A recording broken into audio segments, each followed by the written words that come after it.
અમેરિકાની ધરતી પરથી ત્યાં વસતા લાખો ભારતીયો અને ખાસ કરીને આકરી ગરમીનો સામનો કરી રહેલા આપણા ગુજરાતી પરિવારોના હોશ ઉડાવી દે તેવા મોટા સમાચાર સામે આવ્યા છે. આ સમાચાર છે હવામાન વિભાગના સત્તાવાર સમાચાર, જેના લીધે અમેરિકાની આખી પાવર સિસ્ટમ અને જનજીવન પર બહુ મોટો પ્રશ્ન ઊભો થયો છે.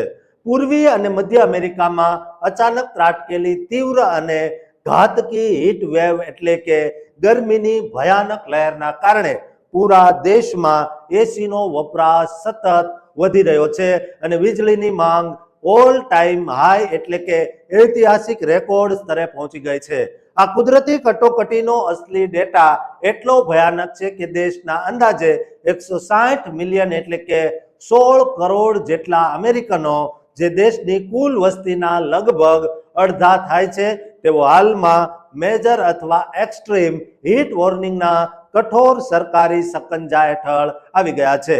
અમેરિકાના સૌથી મોટા અને પ્રચંડ power grid operator PJM interconnection, જે મિડ એટલાન્ટિક મિડ વેસ્ટના કેટલાક વિસ્તારો અને વોશિંગ્ટન ડીસી સહિત પૂરા 67 મિલિયન એટલે કે 6.7 કરોડ લોકોને સત્તાવાર વીજળી સપ્લાય કરે છે, તેણે આખા સ્ટેટમાં સંપૂર્ણ બ્લેક આઉટ એટલે કે અંધારપટ થતો અટકાવવા માટે ઇમરજન્સી માપદંડ લાગુ કરી દીધા છે. ગ્રીડ ઓપરેટરના ઓફિશિયલ ડેટા અનુસાર ગુરુવારે વીજળીની માંગ અચાનક 163 ગીગાવોટ સુધી પ્રચંડ રીતે પહોંચી ગઈ હતી, જે 20 વર્ષ પહેલા નોંધાયેલા અમેરિકાના ઓલ ટાઈમ રેકોર્ડ 165.6 ગીગાવોટની સાવ નજીક છે. આ ભયાનક લોડના કારણે જનરેટરોમાં આઉટેજ, ટ્રાન્સમિશન લાઇનો ઓવરલોડ થવી અને એસીના અતિશય લોડના કારણે ગ્રીડ સાવ બેસી જવાનો ભય સર્જાયો છે, જેથી સરકારે ડિમાન્ડ રિસ્પોન્સ પ્રોગ્રામ હેઠળ ગ્રાહકો અને મોટા ડેટા સેન્ટરોને પીક અવર્સ દરમિયાન વીજળી બચાવવાનો કડક આદેશ આપ્યો છે. આ કટોકટીના લીધે હોલસેલ માર્કેટમાં વીજળીના ભાવો સામાન્ય $40 પ્રતિ મેગાવોટ અવરથી પ્રચંડ ઉછાળો મારીને સીધા $2500 પ્રતિ મેગાવોટ અવરના ભયાનક સ્તરે પહોંચી ગયા છે.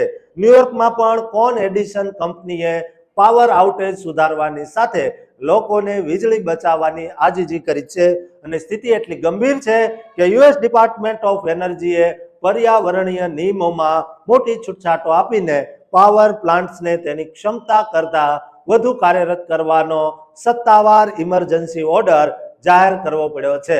આ ભયાનક ગરમીની સીધી અને આકરી અસર 4 જુલાઈના અમેરિકાના સ્વતંત્રતા દિવસની ઇવેન્ટ પર પડી રહી છે.